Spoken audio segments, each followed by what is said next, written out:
তো finally guys আজকে আমরা আসছি পাহাড়তলি, পাহাড়ে উঠতেছি এখন। ফলো ভিডিও চালিয়ে ফিরে আইয়া দেখবি।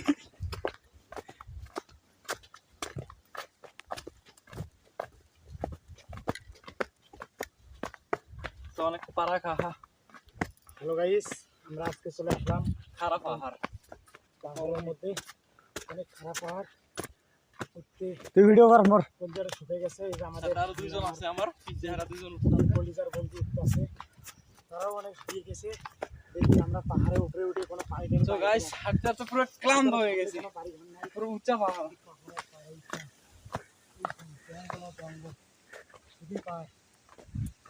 আমি অনেক দিয়ে গেছি, দেখি সামনে উঠে কোনো পানি পাই কিনা। জায়গা উঠতেছো গাইস, পানি পাইলে হয়তো পুরো ক্লান্ত হয়ে গেছে, হাঁপে গেছি। নিচেটা দেখাও কত খারাপ পাহাড়, অনেক চান। তো ফাইনালি গাইস এই জায়গাটা পুরো পাহাড়। নিচেতে একবার এই জায়গাটা অনেক উঠছে, খারাপ। প্রায় 7 থেকে 8 মিনিট লাগছে।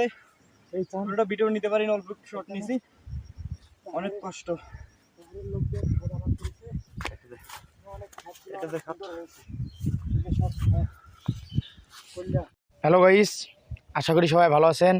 আমরাও ভালো ছিলাম না, তবে এখন অনেক পাহাড়ে এসে এখন অনেক ভালো, বলে বোঝাতে পারবো না আমরা কীরকম ভালো আছি। তো আমরা চান এই গাছ থেকে, এইটুক গাছ থেকে একটা পাকা কাঁঠাল পেয়ে গেছি। তো এখন কাঁঠাল খাইতেছে তারা দুজন। কাঁঠাল অনেক ছোট কিন্তু কোষগুলো অনেক বড় বড়। আমরা কিন্তু এখন পাহাড়ের সবচেয়ে উঁচু পাহাড় এবং মাঝখানে আছি পাহাড়ের। তো বলে বোঝাতে পারবো না কীরকম। আর এখানে অনেক প্রাকৃতির অনেক ভিউ পাওয়া যাচ্ছে।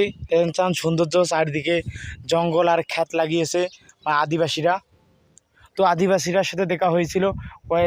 কাঁঠালগুলো অনেক মজা, কিন্তু কাঁঠালের বিচিগুলো এখানে হাজার হাজার বিচি পড়েছে, কেউ নোয়ার মতো নেই। আসলে আমাদের ওইদিকে কিন্তু কাঁঠালের বিচি কিনে খেতে হয়, 1 কেজি মানে 80 টাকা না 90 টাকা করে কিনে খেতে হয়। ওই দিকে বিচি অ্যাভেলেবল পড়েছে, গাছ থেকে কাঁঠাল ছিঁড়ে ছিঁড়ে পড়ে যায়, কিন্তু কেউ খায় না। তো আমরা এখানে এসে যে পরিমাণে মজা পাচ্ছি বলে বুঝাতে পারবো না।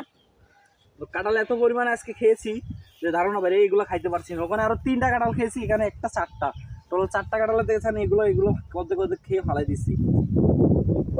হয়তো যেগুলো কাঁঠাল আজকে খেয়েছি, হয়তো যদি কিনে খাইতাম নিম্নপক্ষে 1,500 টাকা আমাদের যাইতো। তো যাই হোক, পাহাড়ে এসে 1,500 টাকা বাঁচিয়েছি আমরা। বেশি টাকা লাগেনি আমার পাহাড়ে আসতে, একজনের জনপ্রতি যাওয়া আসা মিলে 150 টাকা করে পড়ছে। আসলে আমাদের কাছে ভাষাই কোটবাড়ি বিশ্বটার ভাষাই, কোটবাড়ি বিশ্বতে মাত্র 20 টাকা ভাড়া লাগে কালীবাজার পাহাড়ে আসতে, পাহাড়তলি জায়গার নাম। ওই নাল পতাকা দেখতে পাচ্ছেন, এটা হচ্ছে সীমানা একটা। ওই নাল পতাকা উঠতেছে, এটা একটা হচ্ছে সিনেমা। তো আসলে বলে বোঝা যাবে না। এখন চলো আমরা ওইদিকে যাবো, খেজুর খাবো, আম খাবো। তো আমরা এখন যাবো। এখন কাঁঠাল আর খাইতে ইচ্ছে করতেছে না, আর প্রচুর গরম পড়তেছে। হয়তো একটু আগে বৃষ্টি ছিল। কাঁঠাল তো গায়ে অনেক কাঁঠাল খেয়েছি, খাইতে খেতে পুরো ত্যাক্ত হয়ে গেছে। আর মজা এত পরিমাণে মজা যে যত খাই অত ভালো লাগে। তো আমরা সামনে আরো যাবো। হয়তো এখানে পাহাড়ের উপরে প্রাকৃতিক বাতাস, শীতল বাতাস, হয়তো আমাদের শরীর বোঝা যাচ্ছে না, ঘামতেছে, কিন্তু শরীর আমাদের অনেক ঘেমে যাচ্ছে, আমরা বুঝতেছি অনেক গরম লাগতেছে। তো আমরা যদি পাহাড় থেকে নামলে পরে অনেক গরম লাগবে কাঁঠাল খাওয়া। এখন আমরা চাই খেজুর আম খাওয়ার পর দেখি অ্যালোভেরার গাছ টোয়াবো। অ্যালোভেরা পাইলে অ্যালোভেরা দিয়ে শরবত বানিয়ে খাবো। নিজের গরমটাকে কন্ট্রোল করতে হবে। যে পরিমাণ কাঁঠাল খেয়েছি, অনেক গরম। আর আপনারা তো বুঝতেছেন বর্তমান অবস্থায় যে গরম পড়তেছে।